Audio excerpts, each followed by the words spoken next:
Hello, good morning student. मैं mister Rahul Narayan Bhagalpur से। आशा करते हैं कि आप लोग सकुशल होंगे, स्वस्थ होंगे और मेरे वीडियो को ज़रूर देख रहे होंगे। आप लोग का आने वाला समय में एग्ज़ाम है, डेट भी आ गया है फाइनल कि एग्ज़ाम आपका फरवरी में होगा। फरवरी से आपका एग्ज़ाम स्टार्ट होगा। उसी को मद्देनज़र रखते हुए मैं ये वीडियो बना रहा हूँ प्रोबेबिलिटी का। मतलब तेज़ी से मेरा बहुत सारा वीडियो आएगा जिसमें वन शॉट भी रहेगा, जिसमें पूरा इंटीग्रेशन रहेगा, रिलेशन, फंक्शंस, ये सारी वीडियो को मैं धीरे धीरे बनाऊंगा और आपको जीरो से हीरो बनाऊंगा आपके पॉइंट ऑफ व्यू से। कभी मैं लाइव क्लास में भी आपके पास मौजूद रहूँगा आपके डाउट के क्लियरेंस के लिए। अभी मैं प्रोबेबिलिटी को जो मेरा जो जितना भी वीडियो आ चुका है उसको ज़रूर देखें, समझें। आपको एग्जामिनेशन में बहुत हेल्प मिलेगी इस वीडियो से। आपको पढ़ने का मौका मिलेगा। कभी भी किसी भी तरह का डिप्रेशन में नहीं आना। एग्ज़ाम आया उसको हम इंजॉयफुल तरीके से जिए, उसको लें। कोई भी हमेशा ये याद रखिए कि एग्ज़ाम हमको ये सिखाता है कि हम हमारे ज्ञान को एग्जामिनेशन में अच्छा रिजल्ट आने से नहीं होता है। आपको नॉलेज क्या है, नॉलेज ये बहुत मायने रखता है, उस पर आप आगे बढ़ सकते हो। ये चीज़ हमेशा ध्यान में बैठा के चलो। ये आपका जो है एग्जामिनेशन पॉइंट ऑफ व्यू से ये आपके लिए वीडियो बहुत हेल्पफुल रहेगा। आप जरूर पढ़ें। मेरा चैनल यदि अच्छा लगता है तो प्लीज़ लाइक और सब्सक्राइब भी करें, अपने फ्रेंड को शेयर करें, उनको भी पढ़ने का मौका दें, सबको आगे बढ़ने का दें। हमारा देश आगे बढ़ेगा जब आप आगे बढ़िएगा, तब हमारा देश आगे बढ़ेगा। आप आगे बढ़िएगा तो हम आगे बढ़ेंगे। सब एक दूसरे से जुड़े हुए हैं। इसी पॉइंट ऑफ व्यू से मैं ये वीडियो बना रहा हूँ। आपको अच्छा जरूर लगेगा, बहुत कुछ सीखने को मिलेगा। और मैं हर एक वीडियो बनाऊंगा, जैसे रिलेशन फंक्शन, जिस चैप्टर में आपको डर लगती है, इंटीग्रेशन हो गया, मैक्सिमा मिनिमा हो गया, एप्लीकेशंस ऑफ डेरिवेटिव हो गया, ये सब का वीडियो मैं पहले बनाऊंगा जिससे आपको एग्जामिनेशन में हेल्प मिले, जिससे आप आगे बढ़े, मैक्सिमम डाउट को क्लियर कर सके। ये आशा करते हैं। देखिए, अब मैं आता हूं अपने वाणी को विराम देते हुए अपने प्रोबेबिलिटी चैप्टर पे आता हूं। प्रोबेबिलिटी में मैंने पिछले वीडियो में बताया था कि कंडीशनल प्रोबेबिलिटी क्या होता है भाई। उस पर मैं एक दो एग्जांपल भी दिया था। Conditional probability A by B, ये क्या होता है? N A intersection B by n B, ये होता है। ये होता है कंडीशनल प्रोबेबिलिटी, इसका नाम है। कहीं भी लिखा रहेगा तुरंत समझ लेना है कंडीशनल प्रोबेबिलिटी ये होता है। अब जैसे probability of E by F है तो इसको हम लोग लिखते हैं n E intersection F by n F, favourable condition of E and F divided by n F. ये कंडीशनल प्रोबेबिलिटी कहलाता है। सारे स्टूडेंट को पहले से पता है। अब एक नया चीज है, ये तो कार्डिनल नंबर से हम लोग आसानी से निकाल सकते हैं। बहुत आसान है कि इसका वैल्यू दिया हुआ है, इसका वैल्यू दिया है, तो आप आसानी से निकाल सकते हैं। या दो सेट्स दिया हुआ है, दो इवेंट दिया हुआ है, उसका इंटरसेक्शन का फेवरेबल कंडीशन निकालिए और number of element of B निकाल सकते हैं। अब हम लोग बात करते हैं, जैसे देखिए probability of A by B. चलिए, बहुत अच्छी बात है, इसको तो हम लोग जान गए। N A intersection B by n B. अब इसको क्या करते हैं, इसको डिवाइड करते हैं, dividing numerator and denominator by n S से डिवाइड करते हैं। एन एस का मतलब एग्जॉस्टिव नंबर ऑफ केसेस, इससे डिवाइड करते हैं। तो ये क्या हो जाएगा? N A intersection B by n S divided by n B by n S. हम लोग इससे डिवाइड करते हैं। तो आपको पता है, वी नो, ये क्या होगा? N A intersection B by n S, probability of A intersection B by probability of B. ये भी एक फॉर्मूला है, बशर्ते probability of B is not equal to zero. Denominator zero नहीं होना चाहिए, सबको पता है। ये रैशनल नंबर के फॉर्म में है, ये वैल्यू जीरो नहीं होना चाहिए। तो ये कहलाता है प्रोबेबिलिटी। यदि इसका वैल्यू दिया हुआ है तो इससे भी आप निकाल सकते हैं। यदि प्रोबेबिलिटी दे दिया है तो आप उससे भी आसानी से निकाल सकते हैं। कोई बहुत बड़ी बात नहीं है, ये आपको पता चल गया। अब जैसे मान लीजिए लिखना है probability of E by F, ये हो जाएगा क्या? N E intersection F by n F, ये आप निकाल सकते हैं। इसमें क्या है, इसको भी डिवाइड कर दीजिएगा एन एस से। N E intersection F by n S divided by n F by n S, आप आसानी से निकाल सकते हैं। ये हो जाएगा probability of E intersection F by probability of F. सारे स्टूडेंट इसको समझ के नोट करें, सारे स्टूडेंट इसको समझ के नोट करें, सारे स्टूडेंट इसको समझ के नोट करें।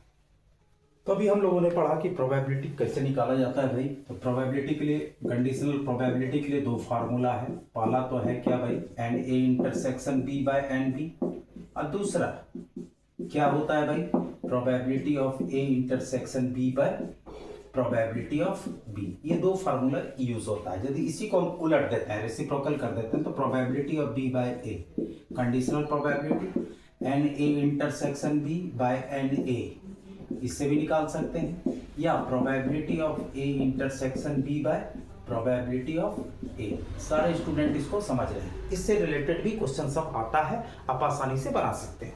जैसे एग्जांपल दिखाते हैं, जैसे इवेल्युएट द फॉलोइंग्स। ये सब ऑब्जेक्टिव क्वेश्चन है, इसको आप आसानी से 1 नंबर 2 नंबर में आ सकता है। Probability of A intersection B, इसका वैल्यू दिया हुआ है 0.3। प्रोबेबिलिटी ऑफ ए दिया हुआ है 0.7। प्रोबेबिलिटी ऑफ बी दिया हुआ है 0.5। ठीक है, ये आपके सामने है। ठीक है, आपको बोल रहा है evaluate first probability of A by B, second probability of B by ए,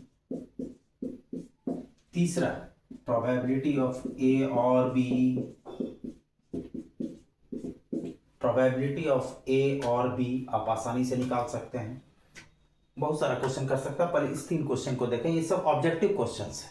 इसको कैसे बनाएंगे सॉल्यूशन में, we know according to question. पहले ये स्टेटमेंट जरूर लिखेंगे, ये मैथमेटिक्स में बहुत इंपॉर्टेंट है स्टेटमेंट। चूंकि आपका तो +2 का एग्जाम है, एग्जामिनेशन पॉइंट ऑफ व्यू से देखिएगा तो इसमें स्टेटमेंट बहुत मायने रखता है। तो आप एक लाइन भी लिखिए क्या कर रहे हैं, तो ये बहुत इंपॉर्टेंट। हमारा जो अप्रोचिंग पावर होना चाहिए वो एकदम सटीक होना चाहिए, कि हम जो सवाल बना रहे हैं, सवाल हम सही से लिख पा रहे हैं कि नहीं, ये भी बहुत मायने रखता है। यदि हम सवाल को एक्सप्लेनेशन सही से नहीं करेंगे तो हमको जो टीचर, जो हमारे जो कॉपी जो जांचेंगे, वो हमको नंबर नहीं देंगे, नंबर कटता है इसमें। आपका प्रोसेस सही है, 2 लाइन 4 लाइन लिख दिया, अब फर्स्ट में ही आपका प्रोसेस गड़बड़ा जाएगा तो नंबर कट जाएगा। ये सब बहुत इंपॉर्टेंट मायने, इसको भी आपको ध्यान देना है, आपको सुधारना है कि कैसे लिखता है। स्टेटमेंट छोटा सा भी स्टेटमेंट है, उसको जरूर लिखें। और जैसे probability of A by B, first number है probability of A by B, इसको क्या लिखेंगे, चूंकि हमको दिया हुआ क्या क्या है अकॉर्डिंग टू क्वेश्चन, ये दिया हुआ है, ये दिया हुआ है और ये दिया हुआ है। Probability of occurrence of event है, अकरेंस ऑफ इवेंट भी, तो इसको लिखेंगे probability of A intersection B by probability of B. आप इसको लिख सकते हैं। इसका वैल्यू देखिए क्या दिया हुआ है, ये दिया हुआ है 0.3 divided by probability of B 0.5, यानी ये हो गया 3/5। आप इसको हटा सकते हैं, 3/5 आंसर हो गया। इसको सारे स्टूडेंट समझ के नोट करें। अब इसको कैसे निकाला जाएगा, तो इसको आपको probability of B by A, इसको आप निकाल सकते हैं probability of A intersection B by probability of A. आप इसको लिख सकते हैं। तो इसका वैल्यू क्या दिया हुआ है, अगेन दिया हुआ है 0.3 बाय प्रोबेबिलिटी ऑफ ए, इसमें ए से डिवाइड करेंगे, ये हो जाएगा 3/7। ये आपका आंसर हो गया। सारे स्टूडेंट इसको नोट करें। अब तीसरा क्वेश्चन है, इसमें प्रोबेबिलिटी ऑफ ए और बी। देखिए इसको कैसे निकालेंगे। ये आप 11th का टॉपिक है, प्रोबेबिलिटी, टोटल प्रोबेबिलिटी थ्योरम।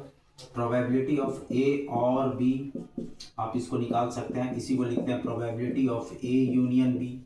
ये होता है probability of A plus probability of B minus probability of A intersection B. Intersection का मतलब सबका वैल्यू दिया हुआ है अकॉर्डिंग टू क्वेश्चन, आप देख सकते हैं 0.7 प्लस 0.3 माइनस 0.7, यहाँ पर आप 0.5 माइनस 0.7 आप इसको लिख सकते हैं। ये आसानी 0.3, इसका वैल्यू क्या दिया हुआ 0.3, तो आप इसको सॉल्व करके इसका आंसर निकाल सकते हैं। तो सारे स्टूडेंट को समझ में आ गया होगा ये फार्मूला कैसे अप्लाई होता है। सारे स्टूडेंट इसको नोट करें। तो ये बेसिक बात आपको पता चल गया कि क्या क्या दिया हुआ है, क्या नहीं दिया हुआ है, इसको आप आसानी से निकाल सकते हैं। अब देखिए इसमें जो सबसे इंपॉर्टेंट बात है उस पर हम लोग ध्यान देते हैं। जैसे अभी हम लोगों ने पढ़ा probability of A by B, तो इसको हम लोग लिख दिए probability of A intersection B by probability of B. ये when probability of B is not equal to 0, it means B is not equal to 5। ये इम्पॉसिबल इवेंट नहीं होना चाहिए, तभी इसका प्रोबेबिलिटी 0 नहीं होगा। तो ये इम्पॉसिबल इवेंट नहीं होना चाहिए। सारे स्टूडेंट को समझ में आ रहा है। उसी तरीके से लिख देंगे probability of B by A क्या होगा, probability of A intersection B by probability of A when probability of A is not equal to 0। अब हम लोग कोई भी चीज को इतना कॉम्प्लेक्स ना समझे, इसको बेसिक मतलब समझे। यहाँ पर आता है मल्टीप्लिकेशन थ्योरम। सारे स्टूडेंट को समझ में आ रही होगी एकदम इजी लैंग्वेज में। कि अभी पर लैंग्वेज हमारा एकदम सबको समझ में आनी चाहिए कि इसको कैसे पढ़ाया जा रहा है, इसको कैसे समझाया जा रहा है। तो प्रोबेबिलिटी ऑफ इंटरसेक्शन यहीं से आया है आपका multiplication theorem. Just conditional probability के बाद मल्टीप्लिकेशन थ्योरम आता है। तो मल्टीप्लिकेशन थ्योरम में कैसे अप्लाई करेंगे, उसका चैप्टर का सारा प्रॉब्लम भी हम डिस्कशन करने जा रहे हैं। पहले तो थ्योरी हो जाए, थ्योरी समझ में आ जाएगा तभी आप सवाल में अप्लाई कर सकते हो। क्योंकि mathematics without theory you are nothing. कोई भी चीज थ्योरी पर चलता है। थ्योरी जान के सवाल में उसको एक्सप्लेनेशन। 2-3 बात हमेशा याद रखें सारे स्टूडेंट, सारे हमारे छोटे भाई लोग, हमारे जो भी स्टूडेंट हैं, वो पहली बात ये ध्यान में रखें कि सवाल नहीं बनने का 2-3 रीजन है। पहला तो या तो थ्योरी नहीं पता है, थ्योरी समझने की कोशिश नहीं कर रहे हैं, और दूसरा सब चीज जान रहे हैं उसका सवाल में अप्लाई नहीं कर पा रहे हैं। ये तीनों चीज को हमको हटाना होगा। पहले तो थ्योरी जानना होगा, थ्योरी से रिलेटेड फार्मूला जानना होगा, कहाँ पर कैसे सवाल में अप्लाई करेंगे। ये 3 चीज आप यदि जानते हैं तो दुनिया के किसी भी प्रॉब्लम को आप आसानी से सॉल्व कर सकते हैं। इसमें तनिक भी संदेह नहीं है। ये सारे स्टूडेंट दिमाग में इस बात को बैठा लें। अब इसमें देखिए मल्टीप्लिकेशन थ्योरम आप अपने से भी डील कर सकते हैं। इसको इधर मल्टीप्लाई कर दीजिए, probability of A intersection B, इसको लिखते हैं प्रोबेबिलिटी ऑफ ए, इसको इधर मल्टीप्लाई किए into probability of B by A. इसका नाम है मल्टीप्लिकेशन थ्योरम। ये इनटू हो गया, आप देख रहे हैं कोई बहुत बड़ी बात नहीं है, ये इधर आके मल्टीप्लाई हो गया। तो प्रोबेबिलिटी इसको लिखते हैं क्या, probability of A and B is equal to probability of occurrence of first event into probability of B by A. इसका मतलब क्या है, इसको भी समझना है। इसका मतलब क्या है, इसका मतलब probability of occurrence of first event into probability of second event when first has already occurred. इसको पढ़ेंगे, probability of occurrence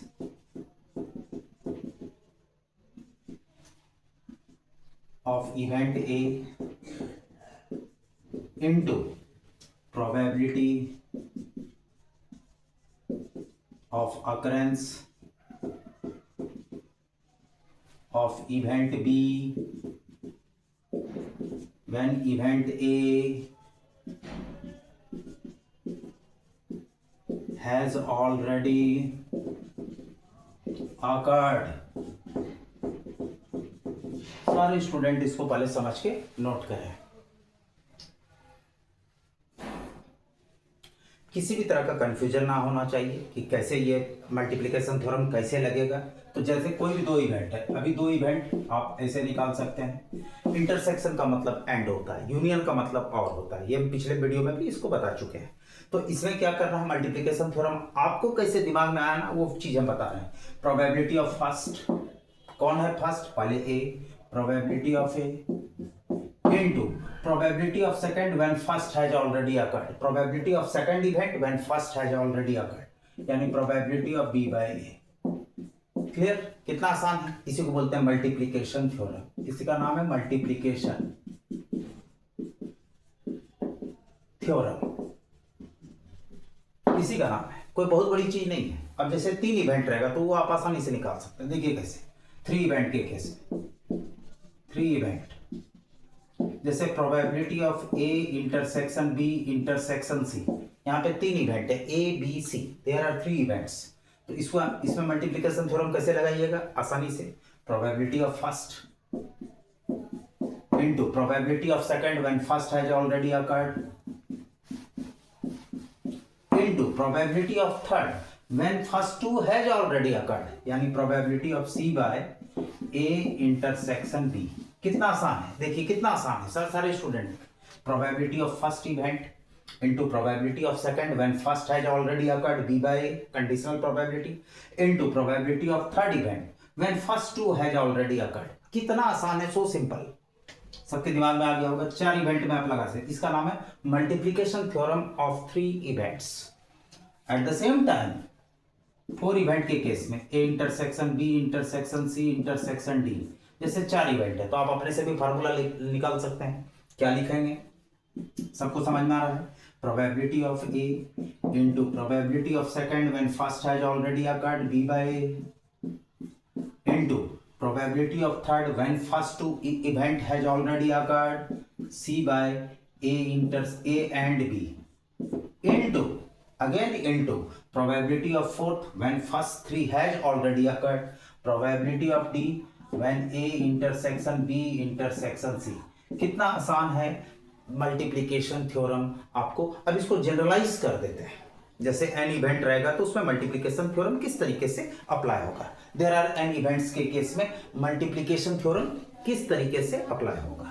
there are n events, n events में A1 intersection A2 intersection A3 intersection AN, यहाँ पे लिख सकते हैं all are n events. इसमें multiplication theorem कैसे लगेगा, अब सारे स्टूडेंट बता सकते हैं। Probability of first into probability of second when first has already occurred, probability of A2 by A1 into probability of third when first two has already occurred, probability of A3 when A1 intersection A2, probability of fourth event when first three has already occurred into probability of nth event when first n minus 1th event has already occurred। यहाँ पे लिखा जाएगा A1 intersection A2 intersection A3 intersection A minus 1, यहाँ n नहीं होगा n minus 1 होगा। इसको थोड़ा सा सारे स्टूडेंट समझ लें, बहुत बेसिक सी बात है। ये कहलाता है मल्टीप्लिकेशन थ्योरम। सारे स्टूडेंट इसको समझ के नोट करें। तो मल्टीप्लिकेशन थ्योरम हम किस तरीके से अप्लाई करते हैं, अब आपको एक बात बता देते हैं। यहीं पर मल्टीप्लिकेशन थ्योरम का जो सबसे सिंपल वे है, पहले दो इवेंट के लिए कभी भी इस पर एक एक्सरसाइज आपको मिलेगा, जो भी आप किताब पढ़ते हैं तो उसमें ये मल्टीप्लिकेशन थ्योरम लगाने में जो कंसेप्ट है उसको जरूर समझना चाहिए सारे स्टूडेंटों को। देखिए, सबसे पहले जो आता है probability of A intersection B, इसमें आता है probability of A into probability of B by A, ये प्रोबेबिलिटी ऑफ बी बाय, ये मल्टीप्लिकेशन थ्योरम का कंसेप्ट है दो इवेंट के केस में, ठीक है। अब यहां पर बात होता है इंडिपेंडेंट और डिपेंडेंट इवेंट। ये बहुत इंपॉर्टेंट मायने रखता है। कभी प्रूफिंग में दे देगा proof that this event are independent, dependent, mutually exclusive, जो भी प्रूफ करने के लिए देगा आप आसानी से कर सकते हैं। देखिए पहले क्या है, ध्यान से देखें सारे स्टूडेंट। जैसे कंडीशन फॉर डिपेंडेंट और इंडिपेंडेंट, जैसे मान लीजिए 52 कार्ड्स है। कार्ड्स के बारे में भी हम एक वीडियो बनाएंगे, नेक्स्ट वीडियो बनाएंगे। कार्ड्स में 52 कार्ड होता है, पैक ऑफ वेल सफल पैक ऑफ 52 कार्ड्स होता है। इसमें दूसरी बात क्या है कि सबसे इंपॉर्टेंट बात क्या है कि हम मान लीजिए एक होता है विथ रिप्लेसमेंट, एक होता है विदाउट रिप्लेसमेंट। विथ रिप्लेसमेंट का मतलब हम जो कार्ड निकाले फिर मिला दिए, कार्ड निकाले मिला दिए, इसको बोलते हैं विथ रिप्लेसमेंट। रिप्लेसमेंट के साथ विदाउट रिप्लेसमेंट, जैसे हम कार्ड निकाले, किंग निकाल लिए, तो किंग निकालिए तो फिर उस कार्ड को मिलाना नहीं है, उसको वेल सफल 52 कार्ड्स में से जैसे कार्ड निकाले तो अब बच गया उसमें 51 कार्ड्स, फिर दूसरा कार्ड निकाले तो उसमें बच गया 50 कार्ड्स। तो ये 52 कार्ड्स की बात है। विथ रिप्लेसमेंट मतलब जो निकाले फिर मिला रहे हैं, तो वो क्या होता है, उससे हम एग्जाम्पल आपको एकदम दिमाग में बैठा देते हैं कि मल्टीप्लीकेशन थ्योरम में क्यों ऐसा होता है। देखिए ध्यान से, जैसे मान लीजिए वेल 52 कार्ड्स में से टोटल किंग कितना होता है, 4 किंग होता है, 4 क्वीन होता है, ये सबको पता है, सारे स्टूडेंट जान रहे हैं। लेकिन फिर भी मैं इस पर भी एक वीडियो बनाऊंगा जिसमें सिर्फ कार्ड से ही रिलेटेड वो वीडियो रहेगा। अभी हम लोग जो बात कर रहे हैं वो देखिए, जैसे हम लोग लेते हैं विथ रिप्लेसमेंट,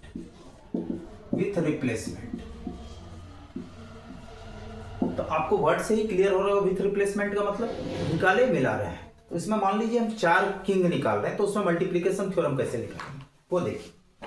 तो probability of first king, king K1 का मतलब first king, second king, third king and fourth king, हम 4 किंग का प्रोबेबिलिटी निकाल रहे हैं। ये एंड है, इंटरसेक्शन है, तो इसमें कैसे निकालते हैं मल्टीप्लिकेशन थ्योरम, उसको देखिए विथ रिप्लेसमेंट। तो प्रोबेबिलिटी ऑफ फर्स्ट किंग, ठीक है, into probability of second king when first king has already occurred, into probability of third king when first two king has. तो अब यहाँ पे देखिए 4 किंग हम निकाल रहे हैं। वेल सफल 52 कार्ड्स में से हम 4 किंग को निकाल रहे हैं। तो 4 ही किंग होता है, तो ये किंग 1 मतलब फर्स्ट किंग, K2 का मतलब second king, third king and fourth king. 4 king है, इसको 1 बाय 1 निकाल रहे हैं कार्ड को। तो इसमें क्या करते हैं, मल्टीप्लीकेशन थ्योरम किस तरीके से लगाया जाएगा उसको थोड़ा ध्यान से देखिए। Probability of first king, multiplication theorem पहले अप्लाई करेंगे, इसको समझना है बारीकी से। Probability of second king when first king has already occurred into probability of third king when first two king has already occurred and probability of fourth king when first three king has already occurred। ये multiplication theorem, ये आया कहां से, from multiplication theorem.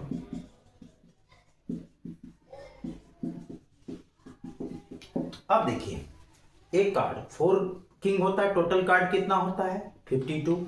King का probability, first king का probability क्या होगा आप बता सकते हैं, 4/52। अब फिर विथ रिप्लेसमेंट है, आपको क्वेश्चन में दिया हुआ विथ रिप्लेसमेंट, रिप्लेसमेंट के साथ जो कार्ड निकाले फिर उसको मिला दिए। तो अब जो कार्ड निकाले फिर वही किंग को मिला दिए, तो फिर किंग कितना बच गया, वो 4 का 4 है, 4/52 with replacement into probability of third. फिर उस कार्ड को निकाले फिर मिला दिए, फिर कितना किंग बच गया, 4 का 4 है, 4 by total number of card कितना 52। फोर्थ किंग का भी प्रोबेबिलिटी निकालना है, निकाल रहे हैं मिला रहे हैं, निकाल रहे हैं मिला रहे हैं, तो ये भी क्या हो गया 4/52। ये तो आप इसका वैल्यू देख सकते हैं 1/13 इंटू 1/13 इंटू 1/13 इंटू 1/13, ये हो गया 1/13 पे पावर 4। इसका वैल्यू सॉल्व करने का जरूरत नहीं है, सारे स्टूडेंट इसको समझ के नोट करें। तो आशा करते हैं कि ये छोटा सा वीडियो आपको जरूर अच्छा लगा होगा, आपके एग्जामिनेशन पॉइंट से बहुत आपको समझ में आया होगा कहाँ पर ये मल्टीप्लिकेशन थ्योरम अप्लाई होता है। तो प्लीज़ मेरा चैनल वीडियो यदि आपको अच्छा लगता है तो प्लीज़ लाइक और सब्सक्राइब कीजिए। Thank you watching for my videos, thank you.